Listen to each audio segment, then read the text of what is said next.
Multiple. Did you see anything suspicious or you just heard it? No, ma'am, just here. Okay. How many did you hear? Oh, man, there's about 8 or 10. It all began on July 23rd, 2020, when a call was made to 911 in Florida, reporting multiple gunshot sounds. About 8 to 10 continuous gunshots were reported to be heard by the caller. The police immediately went to the place mentioned by the caller, and what they saw there was absolutely terrifying. A 41-year-old man named Eloy Lebron was literally found murdered in his white Toyota. This left everyone shocked as they had no idea who had killed Lebron and why.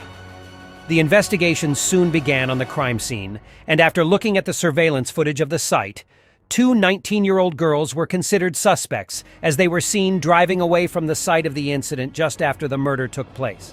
After further investigation by the authorities, the suspects were identified as the 19-year-old Markia Angelia Hamilton, along with her helper named Jaria. The surveillance footage also showed both of them getting out of their car and entering their apartment complex. The authorities found them extremely suspicious and decided to begin their investigation on both of them. The investigators started off by interviewing one of the family members who had spent time with both the suspects to get some information about the suspects, which would help them build up the case. The officer asked several questions about the whereabouts of the suspects from the family member, but all she did was just smile and laugh throughout the interview. When the police asked her about where the suspects were, she simply said that she didn't know. That's what I'm trying to tell you, because you expect me to know everything. We're not really like... Not everything, but is it every day that your family is involved in homicide? Her behavior throughout the interview was very strange, and it seemed like she was quite well aware of the entire situation. After not getting any satisfactory answers from her, the authorities then decided to interview the eyewitness of the murder. According to him, he saw both the passenger and the driver shooting out from the car and then quickly running away from the scene. However, according to him, the murderers looked like they were 2 men. He also indicated some specific hand movements that he saw, which later proved to be evidence in the case. Daddy was shooting like that. Would you say his head's above the hood? A little. A little, but he's more like... Right, okay. Right. His arm shooting over the top. They called both suspects to the interview room and began to question them about the crime scene.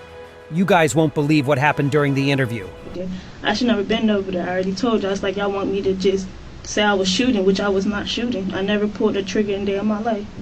Here you can see that instead of being scared or hesitant, Marcia looks extremely frustrated and annoyed by her arrest warrant. The detective tried her best to insist she tell the truth, but she kept on denying it and saying that she has no involvement in the crime. After arguing for a bit too long, the detective finally showed very strong evidence against Marcia. It was a picture of her shooting out of the car.